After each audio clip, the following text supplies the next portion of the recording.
Hello viewers, আপনাদের মাঝে share করতেছি আলু সামান্য একটি মাত্র আলু দিয়ে আর আটা দিয়ে সুন্দর পকোড়া। তো এভাবে আমি একটি আলুকে আধা ভাঙা করে নিলাম। দেখুন, এর মধ্যে দিয়ে দিলাম কাঁচামরিচ কুচি আর পেঁয়াজ কুচি,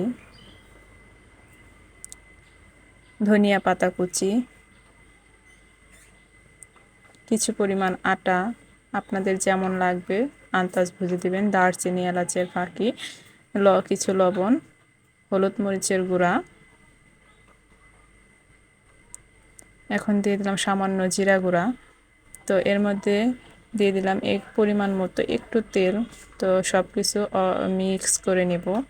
তো আমি চ্যানেলে নতুন, যদি আপনাদের আমার ভিডিওগুলো ভালো লেগে থাকে অবশ্যই একটা সাবস্ক্রাইব করে দেবেন। আমার মিশানো শেষ। তো এখন এ পর্যায়ে আমরা চলে যাব প্যানে। তো আমি একটি কড়াইতে তেল নিয়ে নিয়েছি পরিমাণ মতো। এবার তেরা বেঁকা শেপ করে দিয়ে দিব। এখন আপনাদের যেমন ইচ্ছা তেমন শেপ করে দিতে পারেন। তো আমি তেরা বেঁকা শেপ করে দিয়ে দিচ্ছি।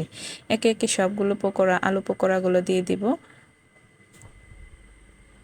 এভাবে সবগুলো পকোড়াই দিয়ে দিলাম। যদি আমার ভিডিওটা আপনাদের কাছে ভালো লেগে থাকে অবশ্যই একটি লাইক দিবেন, কমেন্ট বক্সে জানিয়ে যাবেন কেমন লাগলো না লাগলো এবং পাশে থাকবেন। এখন একে করে সবগুলো উল্টে পাল্টে নেব। উল্টে পাল্টে বাদামি কালার করে একটু লাল লাল কালার করে ভেজে নেব। দেখুন এভাবে সুন্দর হচ্ছে পকোড়াগুলো।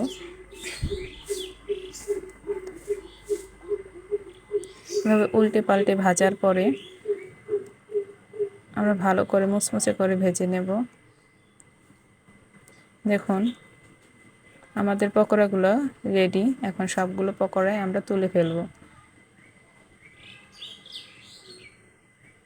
দেখুন কত সুন্দর হয়েছে মুচমুচে।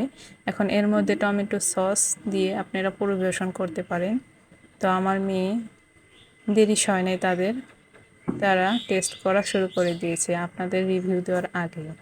তো আমার ভিডিওটি কেমন লাগলো অবশ্যই জানাবেন প্লিজ।